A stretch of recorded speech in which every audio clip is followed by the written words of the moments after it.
Welcome, everyone. I'm Jim Featherstone, Executive Director of the Homeland Security Advisory Council. This is a challenging time for everyone, especially higher education institutions, as we prepare for, respond to, and adjust to the effects of COVID-19. Here at HSAC, we work to provide resources for and create networks with crisis management communities to boost resilience. That's why we wanted to reach out to you, the higher ed community, and connect you with a valued colleague and subject matter expert, Michael Martinet. Before I turn things over to Mike, I want to encourage you to send your questions via the chat box at any time. The HSAC team will be here fielding the questions, and we'll get them in as best we can because there's a lot to hear from Mike. Mike has assured me that I'm free to interrupt him at any time with your questions. After Mike concludes his presentation, we will try to answer as many questions as we can within the allotted time. Mike Martinet is the principal of the Martinet Group, which provides training for government agencies on disaster cost recovery and disaster finance issues related to FEMA's public assistance program. Mike has specialized in disaster cost recovery training for over 20 years. He retired as the emergency planning manager for the Controller's Office of the City and County of San Francisco.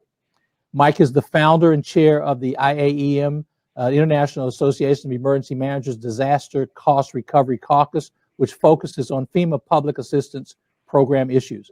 I first met Mike when he was the coordinator for Los Angeles County Disaster Management Area G. We're honored to host Mike today, and without further ado, Mr. Mike Martinet. Good morning, everyone. Thank you, Jim, for that very kind introduction. And let's just jump right to the slides. What I want to do today is pull back the curtain on this FEMA public assistance process. Once a disaster happens, sometimes it's too late to do some of the easy things that you might have done to increase your ability to get federal funds through FEMA and the public assistance program. You can also do things during the response that will make it more difficult to get the money and keep the money, or even years afterwards. We'll try and get into all of these things. First, I want to show you a picture. This is a statue of Sun Tzu. Some of you might have read his book, The Art of War. He was a Chinese general circa 2,500 years ago. And one of the sayings that he has in this book really applies to the cost recovery process. And that is that every battle is won before it is fought. Every battle is won before it's fought. The battle of cost recovery is not with the FEMA per se. It's not with the state of California per se. It's not with the Chancellor's Office per se. It's with rules and regulations. FEMA and Cal OES have regulations to follow, and we have to comply with those to a very high degree, a degree probably much higher than what we're normally used to documenting when we spend money. Let's take a look at a few things here. A lot of what I do is audit-based. I've got hundreds of Homeland Security audits of FEMA and of cities, counties, institutes of higher education, elementary schools, water districts all over the country, people who didn't properly spend money, and now FEMA comes back and wants to get that money from the recipients. This is one of the schools, Holy Cross School in New Orleans, Louisiana. This is the old school building. It was severely damaged by Hurricane Katrina. They got audited twice, actually, and the first audit, they wanted $82.4 million back. Now, this is a junior high school combination. Where does a school like that get $82 million to pay back the federal government. This is Tulane University, and they had 3 federal audits. The first audit took back $24 million for insurance-related issues. The second audit took back $46 million for insurance-related issues. And the third audit took back another $13 million for miscellaneous issues. All totaled, the audits wanted $83 million back of the $152 million that Tulane got from the federal government. So that's way more than half of the money they wanted back because of their failure to follow rules and regulations. This is a courthouse for Chambers County, Texas. I got the opportunity to speak at a conference in Texas a few years ago, and I had this picture up there, but because I was in Texas, I didn't mention the name of the county, but some county commissioners were in the room when I spoke, and they saw this picture. One of them came up to me afterwards, and he said, well, it weren't that bad.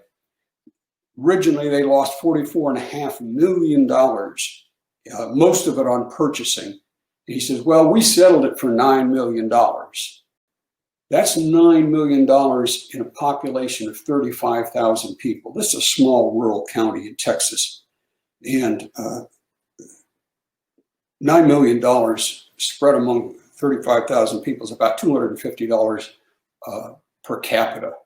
So sometimes these disaster losses from audits or FEMA takebacks can be substantial, in the tens of millions of dollars. And the risks continue. So this is a picture of a marina in Florida. In 2014, FEMA was reaching back to 2004, 2005, so 10 years earlier, and wanting to reclaim $275 million from cities and counties in Florida for mistakes they made in the hurricanes that year. They had a series of 4 hurricanes that hit Florida. So the reach back can be extensive, and it can come years, in this case a decade, after the disaster itself. Now, I want to talk about the importance of details, because this is something that FEMA watches and the Inspector General's auditors watch. I call this guy Jimmy Bob Baker, and as evidenced by the orange shirt, Jimmy Bob works out in the field on a public works crew. And I got this story from a gentleman in Douglas County, Colorado, when I taught there several years ago. So this employee, Jimmy Bob Baker, actually his Christian name, if you will, is James Robert Baker. That's how he was born. That's how he was baptized, James Robert Baker. But since he's been a little toddler, he goes by Jimmy Bob. Jimmy Bob signed his work reports for disaster-related work, Jimmy Bob Baker. But his time card, the official printed time record, shows James Robert Baker. And that FEMA person looking at Jimmy Bob's work reports and at the time card for James Robert Baker, and he said, this isn't the same person. And they lost $12,000 because of inaccurate documentation by one employee. So FEMA is not necessarily going to be this picky every day, but they can be. And sometimes it can be a real killer. One of the challenges we have is what I call asymmetric information. We've heard about asymmetric warfare with this whole terrorism versus the United States and other military, where the balance of apparent balance of power is so off kilter. And that's what happens with public assistance. The federal government makes the rules, they know the rules, and they enforce the rules every day, 52 weeks out of the year. Many of us, in fact, most of us at the local level, may not be aware these rules exist. And fortunately, we don't have disasters very often. But when we do have them, we're up against a stacked deck. To me, this is like the World Series of poker. I got $10,000. I want to enter that tournament. And I've never played poker before, but I think it would be a hoot. But I'm going to get cleaned out and be out of that game within a couple of hands because I don't know what I'm doing. I don't do this all the time. And that's one of the issues that we have to face, is this asymmetric information where the feds know much more than we do, and they're much more familiar with it. Some of you may have heard Gordon Graham speak. Gordon's a wonderful speaker, and he's given me permission to use his risk frequency matrix. In the lower left, we have low risk, low frequency incidents, things that happen very rarely, and if they do happen, when they do happen, there's very little risk to the employees or to the agency.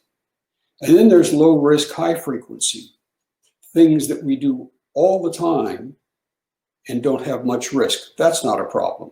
We learn how to do it well because it has a high frequency. We have high risk, high frequency, things we do all the time. They're very risky, but because we do them all the time, we're practiced, we're comfortable doing them. We do them almost automatically. But in the upper left quadrant is that high risk, low frequency, things that have a very high risk, like disasters, and a very low frequency, seldom happen in the following years, once in a while, but rarely happen, but when they do, very high risk. And that's where the FEMA cost recovery process is. Now, give you a little background. This is a chart from Munich Re. Munich Re, you and I can't buy insurance from them. They only sell to other insurance companies. They're called a reinsurer. And because of the way they do business, they're mostly concerned with catastrophes, things that do millions and billions of dollars of damage. And this is a chart they've been running since 1950. And you see the upper line here. That line represents global losses from disasters all over the planet.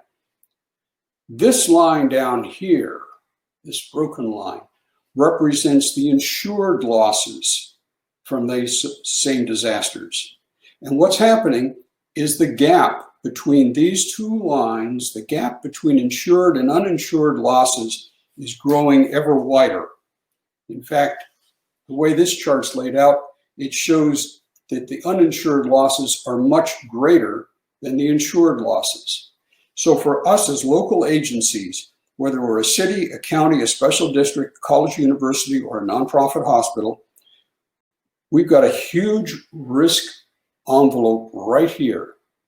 And if we can't go to the federal government to get money and to keep it, then we lose assets. We lose our ability to perform services. We lose our ability to do business that we're supposed to be doing.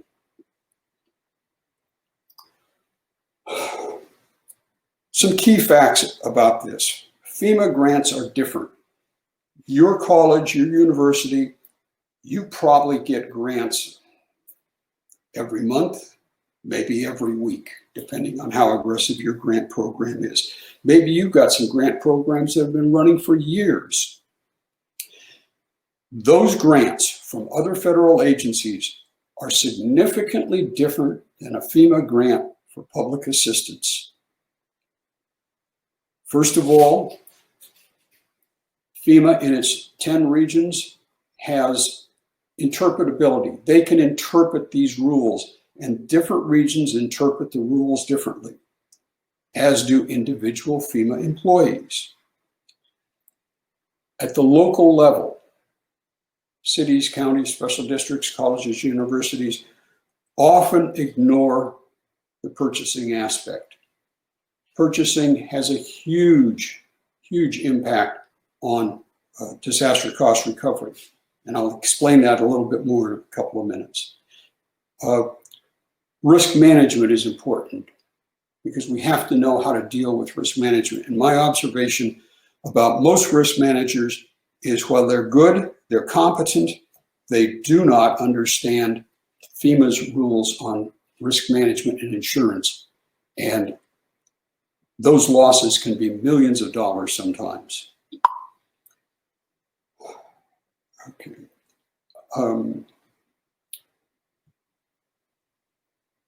So these grants are very dangerous.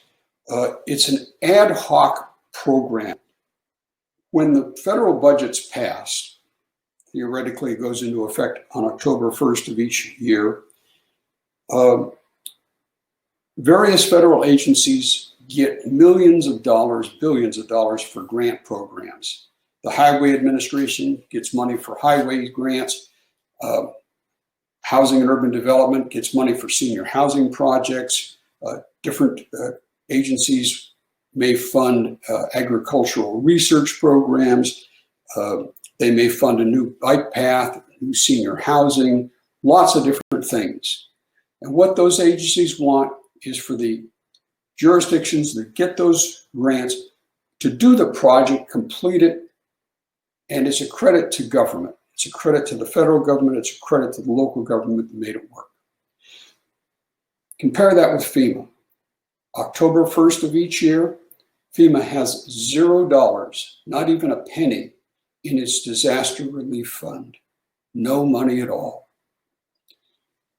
When the president declares a disaster, then Congress has to allocate money. They have to go to other federal departments and take away funds from those departments to fund the disaster relief per the president's declaration. So there's never a source of steady funding for disaster relief. And this is why FEMA is reaching back sometimes, and why they're so strict, is because they're supposed to give out the money, but they want it back if you don't follow the rules, very precisely. Federal grants have a life of their own. Sometimes a grant will remain open for 5, 10, 15, 20 years. Okay, so the grants are very different. Other grants you get from the federal agencies, they want those programs done within 2-3 years, unless it's an ongoing research grant, which they expect will run longer term. This is not a criticism of FEMA. They have to follow laws and rules, regulations that are not perfect, right? Their job, besides giving us money, is to protect the federal treasury. 2 weeks ago, a news story hit the internet about a company in California called AECOM. They are a engineering firm, and there's a whistleblower suit. It has now been joined by the Department of Justice. And they're alleging that people at AECOM coached agencies in Louisiana following Katrina to get $100 million more federal money than they should have gotten, than they were legally entitled to. One university, Xavier University, has already paid back $12 million that they got over and above what they should have. There's billions of dollars out there. There's hundreds of thousands of applicants. And when you have those huge numbers, that's an attractive target for fraud and abuse. And so the federal government requires us to do detailed record keeping so that they can be comfortable that we properly spent the money.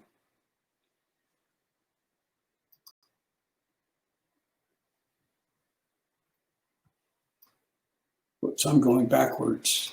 Next, there we go.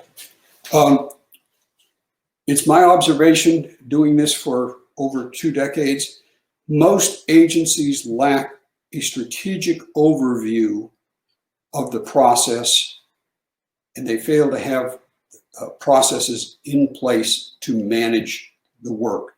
They're always bootstrapping it once a disaster hits. The recovery cost recovery averages 40 to 50 cents on the dollar for your actual losses.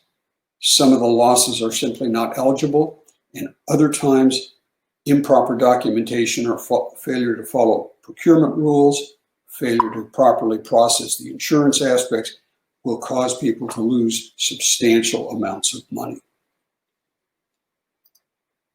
So who pays?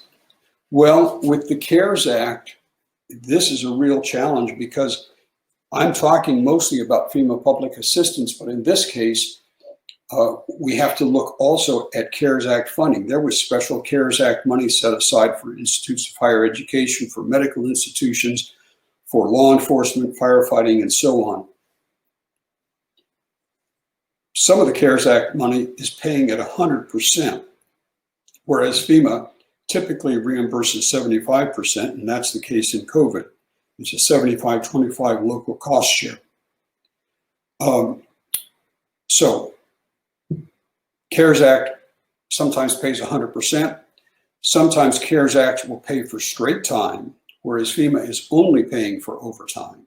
So if you have healthcare workers under some CARES Act grants, those healthcare workers may be able for straight time funding at 100%. Department of Justice, 100% payment for PPE for law enforcement. Federal Transit Agency, 100% funding for PPE. Now those fundings are up to an assigned limit. So every law enforcement agency, every fire agency, transit agency, depending on the population they serve, got a certain amount of money based on population. Once that money's gone, it's gone, and then we can go to FEMA. But we have to understand that maybe our best move isn't to go to FEMA in the first place, but to see what's out there for CARES Act, use that money up, and then go to the next source. So, documentation. I can't overstress this enough. The documentation is everything. Without documentation, you can't prove the loss. Without documentation, you can't prove that you properly bid the job and let the contract.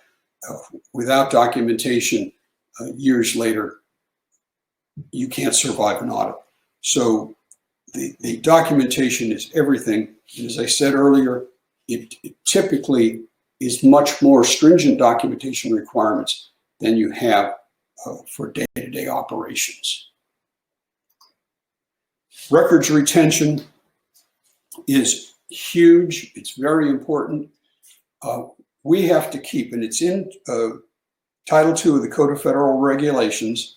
I believe it's section 200.333, a minimum 3-year requirement for retaining records on project worksheets. However, it's not 3 years for each individual project worksheet. It's 3 years when your last project worksheet's completed. So if it takes you 8 years to finish your last project worksheet, then it's 8 years plus 3 years record retention. The record retention applies to us, the local agencies, and it applies to the contractors. And FEMA considers private nonprofits that do work for us, like the Red Cross or other local nonprofits, and especially with COVID-19, there's a lot of feeding going on, delivery of meals, provision of groceries. Those people, even though they're private nonprofits, still have that 3-year record retention, but it's not, again, for a single project worksheet. It's after all your project worksheets have closed.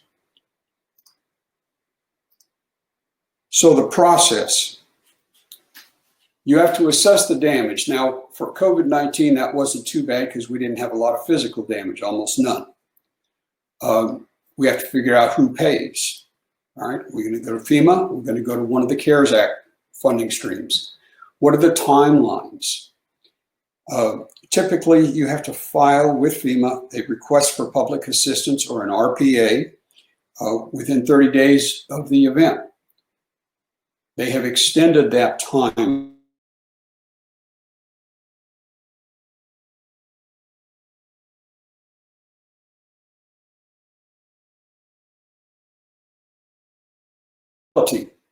so some things are eligible with FEMA, some not.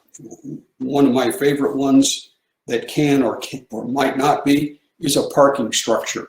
If you have a parking structure on your campus that serves the campus, that's eligible.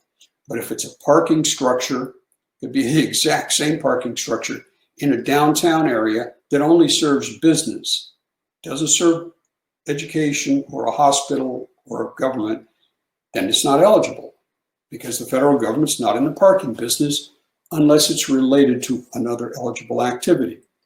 Landscaping, typically not eligible unless its primary purpose is soil retention. Then we have to address the special considerations. This includes historic issues, environmental issues of a whole variety, and insurance issues. Purchasing. As I mentioned earlier, and I'll come back to in a minute, purchasing is the #1 target for FEMA and for the Homeland Security auditors. And then contract administration. Contract administration is very important. You've got a contract that was properly procured in accordance with federal regulations and your local regulations. However, if you're a state agency, so if you're University of California, then you follow state procurement regulations because states don't have to follow federal procurement. But if you're a community college or a private college, university, then you have to follow 2 CFR Part 200. Contract administration. So you've let a good contract, it's rock solid, but there's some change orders. And the contract administrator approves those change orders, but those change orders weren't covered. That work wasn't covered in the project worksheet as written by FEMA. And they're probably going to deny any work that wasn't included in the approved scope of work by FEMA. I've already talked about record retention, and then there are reporting requirements, quarterly reporting requirements when you have large projects. Okay. Brad Kaiserman was the Deputy Director for Public Assistance at FEMA a few years ago, and at a conference he said 68% of all the audits they have done had purchasing problems, more than 2/3. When I started to do this full-time 7 years ago, after doing it part-time for more than a decade, I thought the education sector would be a good place to target because based on my reading of audits, colleges, universities, and elementary schools seem to do less well on cost recovery and had really serious audit findings, sometimes in the tens of millions of dollars.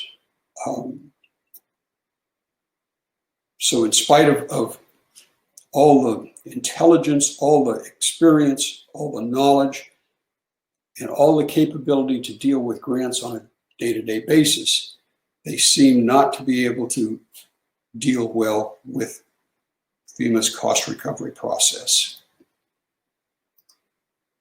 So this is a look at 2013, at the capping report. And these numbers, I haven't changed this chart because the numbers still are holding pretty much the same. In that year, they looked at all the audits, and in that year, there were $248 million of audit findings. And of that, approximately 125, 126 million was for purchasing and purchasing alone. So more than half. Insurance was the runner-up with 36%. So between these two, purchasing and insurance issues, that's 90% of the problems. If you could take care of purchasing and insurance, you'd have eliminated 90% of your risk from audits. Now, purchasing. Why is purchasing so important? I created this chart based on data from the FEMA website. In the first column, you've got debris clearance. This red column is emergency protective measures. So that's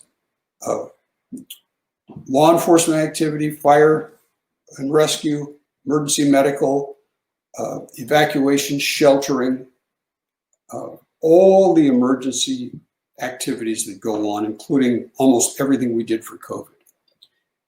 Then you have roads and bridges, you have water control facilities, you have public facilities, buildings, public utilities, the recreation and miscellaneous, and then Cat Z, that's money the feds pay the state to manage these programs for them.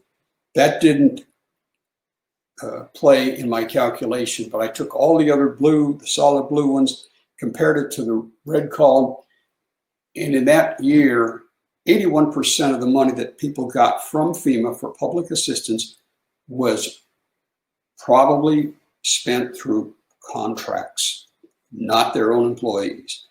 Most people, when I go in to teach a class, most people think the cost recovery is all about tracking their fire, their law, their public works, those other emergency response activities. And that's simply not the case. That's less than 20% of the money that FEMA puts out. And that's why purchasing is so important, because most of the money we get from FEMA, we spend on contracts. Now, this picture here is to demonstrate a very confusing thing in the public assistance process. FEMA issued a fact sheet. It's 9580.4, and it has to do with emergency work versus emergency contracting. And to FEMA, those are two different things. So let's say that the administration building on our campus is destroyed by an earthquake. I mean, it's a heap of bricks and concrete and steel, okay? Absolutely destroyed. But the earthquake happened on Saturday morning at 3:45. Nobody was in the building. There's nobody to be rescued, no loss of life. There was no asbestos. There's no lead. There's no hazardous chemicals. So there's no public health threat. And it's not on fire, and it's not endangering any adjoining buildings on campus. Therefore, FEMA doesn't consider it to be emergency work because it's down, but it's no threat to life safety, public health, or improved property. And therefore, to clean up that mess, to get a contract set to hire somebody to come in with heavy equipment and tear that building down and haul it away, we have to go to full bid. We cannot take advantage of any of the emergency exemptions that are allowed under FEMA's regulations. So it's very confusing, which is why FEMA put out that fact sheet. You have to be very careful that you only exercise those options like sole source procurement or time and materials when it's an imminent threat to life safety, public health, or improved property. Now, You're probably asking yourself, why is this so complex? Well, the devil's in the details. The people that write these FEMA regulations, they're probably kissing cousins of the people who write the US tax code, okay? It's federal regulation. It's going to be complex. It's going to be confusing. That's the way it is. But local governments, and that includes colleges and universities and special districts, often make things more difficult for themselves than they have to be. Give you one example. You've got a building, let's take a firehouse. It's got 3 bays, and a couple of years ago, they got a heavy rescue unit, and it's been sitting outside in one of those Costco pop-up tent things. And fire chief's thinking this would be a great time, since the firehouse got damaged, we're going to have to do repair work on it. This would be a good time to add another bay and bring that piece of equipment inside. Well, that's probably going to trigger an environmental review. Depending on the age of the firehouse, it might start a historic review. If you just put it back the way it was, it's a lot simpler typically than if you start to change and do what they call improved projects or alternate projects. You start down an environmental road and it can slow things up substantially.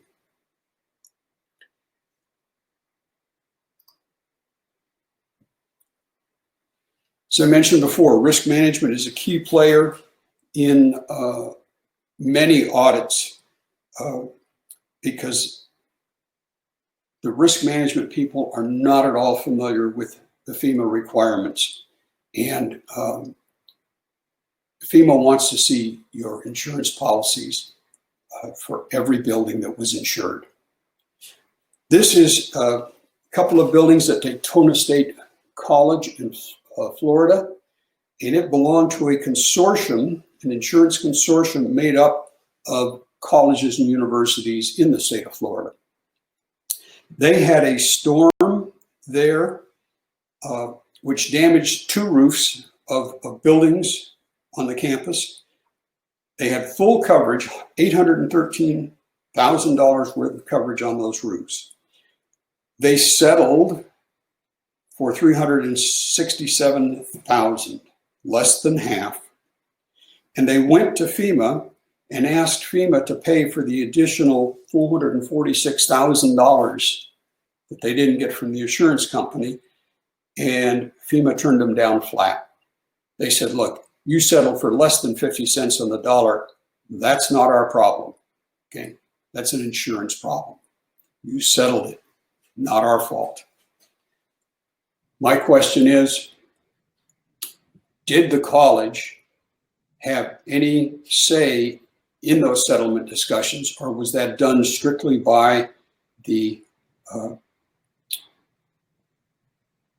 consortium itself without consultation? Jim, do you have a question? Yeah, Mike, thank you. I just, pardon the interruption. I just want to remind everyone that they can submit questions through the chat function on the webinar platform. Also, we had a slight video freeze when you were talking. You mentioned something about extension of deadlines. Oh, okay.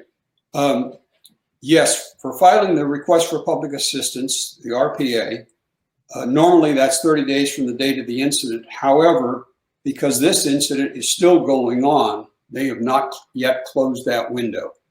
So if you haven't filed your RPA, it's not too late, but I wouldn't wait. I'd get it done now so that it's done and out of the way, because no money will flow. And if you don't file it by the end of the period, then you can't claim anything from FEMA. Right. So that RPA is critical. Another one of the questions that come through is, in terms of de-obligations, what would you consider the 2 or 3 most significant pitfalls? According to Ernie Abbott, and Ernie I consider to be one of the leading experts. He was chief counsel at FEMA in the Clinton White House. And for the last 20 years, Ernie has been fighting on behalf of cities, counties, and special districts, hospitals, colleges, universities fighting with FEMA on the side of these local agencies. And according to Ernie, lack of competitive bidding is the #1 reason for FEMA deobligation. You didn't follow 2 CFR Part 200. So that's the #1. And #2 would be insurance-related issues. Just failure to understand what they mean. And they are fairly complex. They're fairly complex. So those would be the top 2. Okay. I got one more, and then I'll very graciously let you get back to the slide deck. But with everything going on, and also sometimes with compounding crisis, COVID plus whatever is happening in the local area, where should higher ed institutions look for federal funds? Where should they look? Yes, sir. Well, we know the FEMA money's out there, but I would look at the CARES Act first. And there are some special provisions in the CARES Act for institutes of higher ed. And it's a little tricky. If you go to grants.gov,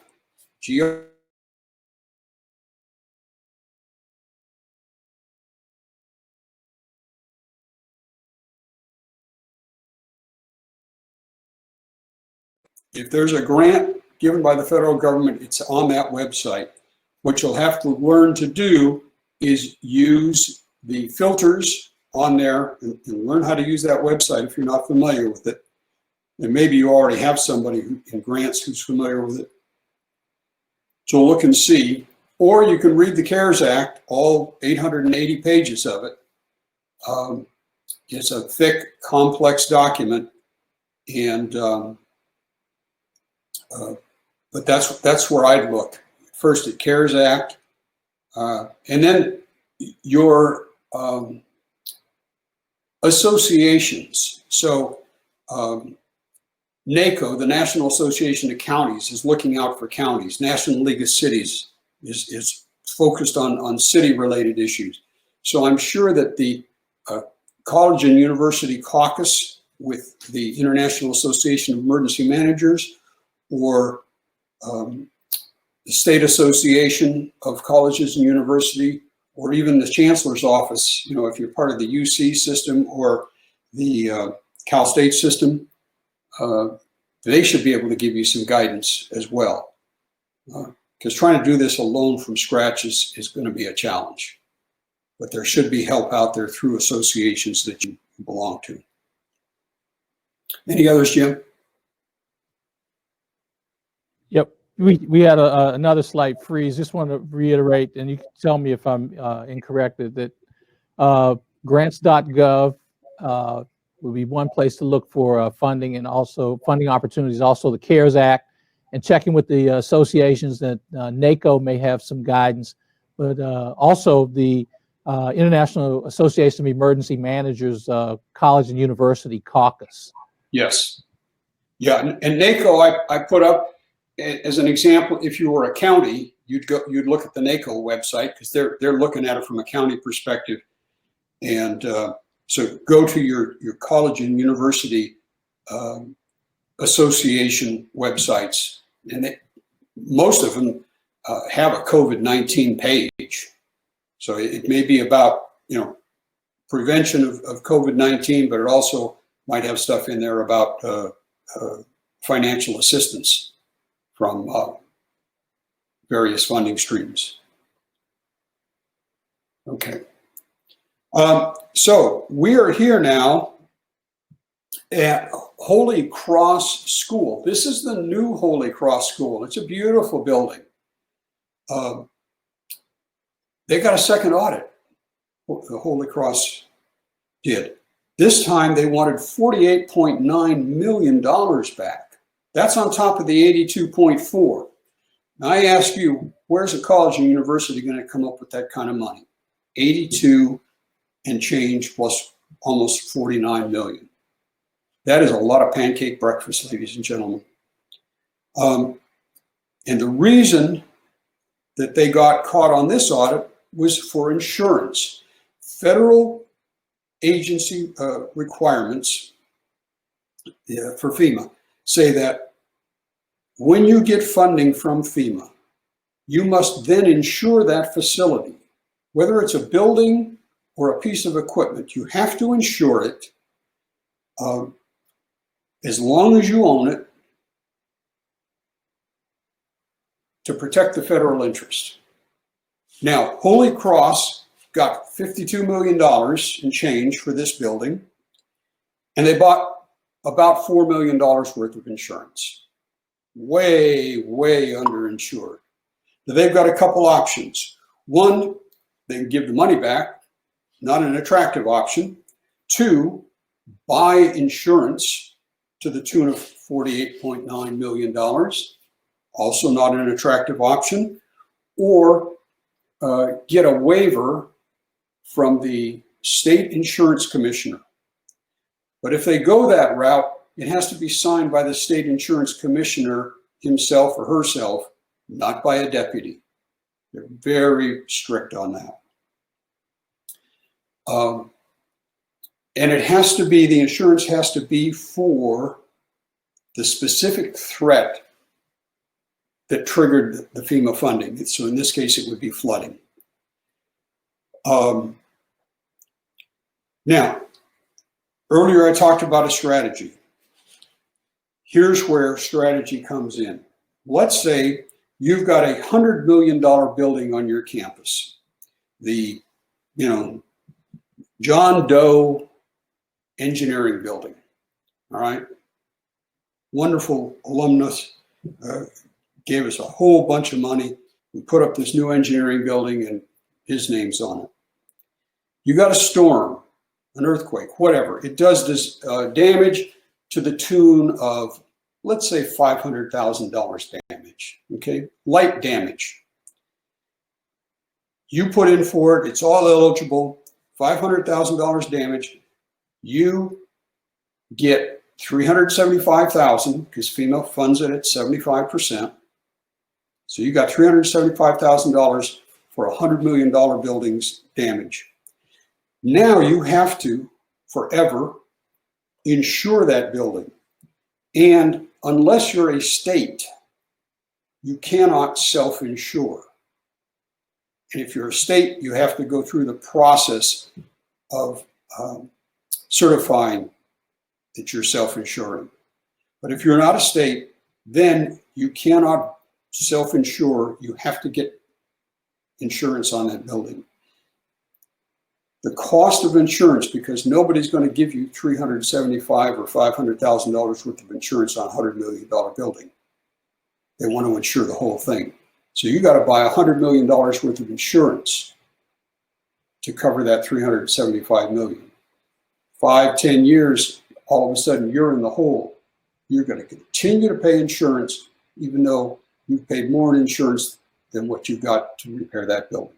So sometimes the smart move may be to walk away when you have relatively light damage on a relatively expensive structure. Jim, got a question? Yes, Mike, they're coming in now like a Wall Street ticker tape. Well, that dates me talking about a ticker tape. Says, I saw an article about the University of Washington being awarded $31.9 million from FEMA already. Can you comment on that? I have not seen that article, and it wouldn't surprise me. There can be a lot of money. Now, being awarded, though, and getting paid are two different things, because $31.9 million, it's probably going to take them a while to do that project or do that work, unless it's money they've already spent, for PPE and remote learning. And well, FEMA's not covering remote learning, so I don't know what it would be. It's probably for PPE and health-related issues, and maybe informational campaigns that they had with students, faculty, and staff there. But I have not seen that news article.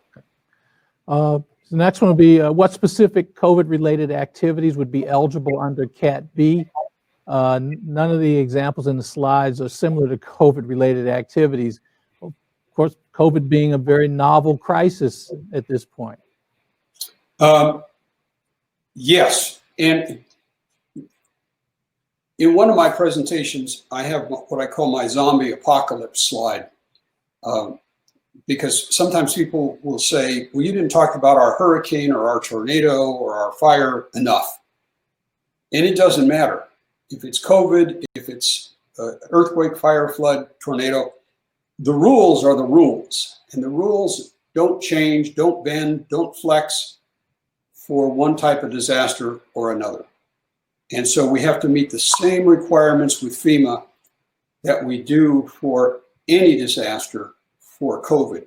The big difference with COVID is it's only Category B, emergency protective measures.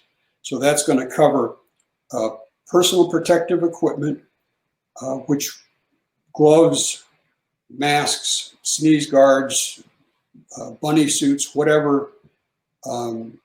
It would cover the sneeze guards that people are putting up everywhere, and fire and law response when it's COVID related. I mean, if it's just a generic heart attack, that's not going to be covered. But if it's a COVID related issue, then those are covered. So yeah, I haven't talked specifically too much about COVID because the rules, they don't really care what the disaster is. You've got to follow the same rules for every disaster. This is an interesting question. It says, are purchases related to expediting students' exit from schools eligible as an emergency protective measure? Software programs related to expediting the movement as compounding of the question. Also, since we are moving toward reopening campuses in the fall, are mitigation measures eligible, such as plexiglass, you mentioned sneeze guards already, signage, et cetera? Yes. My understanding is that sneeze guards and signage, those kinds of things are eligible to help, curb the spread of the disease. What was the first part on that one, Jim? It says, are purchases related to expediting students' exit from schools? A lot of campuses, had abbreviated spring semesters or quarters, and folks were, they expedited folks leaving campus to actually stop the spread of the disease. Possibly not under FEMA, but I would check under CARES Act for institutes of higher education, because the IHE funds, I believe, cover some of that distance learning, setting up VPNs or setting up things like in Canvas or some of these other online programs. Some of those may be funded through CARES Act, but might not be funded through FEMA. Definitely not computers for people. If somebody needs a computer to do their online work, FEMA's not funding that stuff. But CARES Act there might be some resources available there. So here's one that says, many state departments such as Cal OES and DISHES in New York have come back and said to submit costs to transition to remote learning online, even though the original guidance was not to submit those costs. What are your thoughts about FEMA covering those for universities as a, in quotes, essential service according to the PPG? You have to look at those three criteria I talked about earlier. It has to be an imminent threat to life safety, public health, or improved property. There's no guarantee, there's no language in FEMA regulations that entitles anybody to an education. Save their life, protect their health, protect their property, but not education. If your building's damaged, they'll fix that. But these other increased operating costs are generally not eligible. That said, in case you've been living under a rock for the last year, we are in an election year. And there's no telling what could be approved and what might not be approved. Okay? It's an election year. I can't say any more than that. Okay? Already we've seen one thing where the president announced that you could use other federal sources for the 25% FEMA match. Okay? That's never happened before other than CDBG. But this was a broader dispensation on that. So I wouldn't rule anything out, but it would be highly unlikely, but not impossible for those kind of. We're running, starting to run a little short on time, Mike. I'll give you one more from the audience, and then I'll get out of your way so you can wrap your presentation up. It says, just an FYI, Region 4 FEMA PDM said no to any activities related to fall because FEMA covers previous activities. Okay, now that's Region 4. That's down in the southeast. That doesn't mean that's going to apply here. We're in Region 9. It could be the same, but I can't guarantee it because different regions interpret these regulations differently. However, for the online learning and the distribution of computers and software and stuff, that's probably not going to happen from FEMA without some extraordinary dispensation from the White House. Just got literally an avalanche of questions about what can be used for the FEMA Act. Can CARES Act funds be used for the match for the 25%? Yeah, a couple of questions about the FEMA match. Yeah, and I don't think the last word's in on that. And I believe the language was that the states could do it. And almost immediately, experts started asking, does that mean local jurisdictions can do it as well? So we're still waiting to hear on that question. Okay, don't know yet. Don't know yet. It may have just been an oversight when they announced it. They should have said states and local jurisdictions are all recipients, but they said states, as I recall. So that the jury's still out on that one. So, Mike, we're running about out of time. I don't know if you have any closing comments or statements or words of caution to our participants today. Yeah, let me cut to my last slide here. Jump ahead here a couple.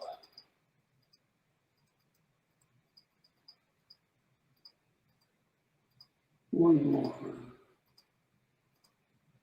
Okay, so my closing. I smoke 2 packs of cigarettes a day. I drink a fifth of bourbon a day. I eat 3,000 calories of fast food. And with that strict regimen, I don't have time for exercise. But when I go to my doctor, because I don't feel good, and excuse me 1 second here. I don't feel good. I get upset when he can't give me a pill that makes me feel good.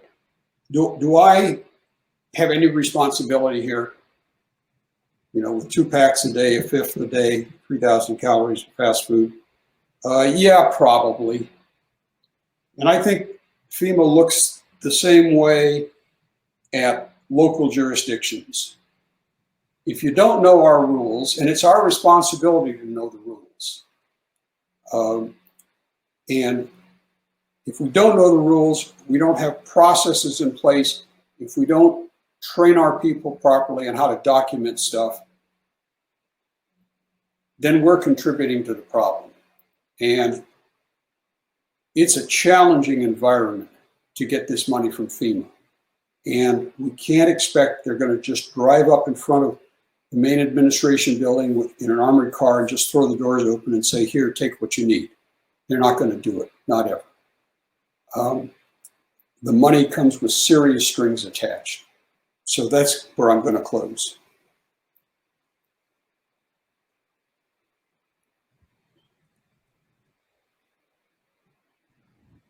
Mike, just want to thank you for taking time to talk with us today. I want to thank the audience that joined in with us. We had a bunch of questions, so that means we have to probably redo this if it works for you. Very, very good interest, very good participation from the higher ed community here. Certainly, folks, if they want to know more, they can get online and check out the Martinet Group. Definitely, I've worked with Mike for a while. He's one of my colleagues, mentors, and friends. I've learned a tremendous amount from him. I really appreciate his knowledge, and he's very accessible. Also, ask the audience to check out the website for hsacouncil.org to see what's coming up. Tomorrow at 10 a.m., we actually have a webinar with Craig Fugate and Greg Brunel. Please take time to join us tomorrow. And again, I was saying earlier to check out Mike at his website, the Martinet Group. A short survey will be sent to you, everyone that's registered, via email. We'd appreciate if you submit your comments via the survey, because we like to tailor the webinars to what works for you. So Mike, again, thank you very much. And to the participating audience, thank you for taking time to join us this morning. Stay safe and be well. And thank you, Jim.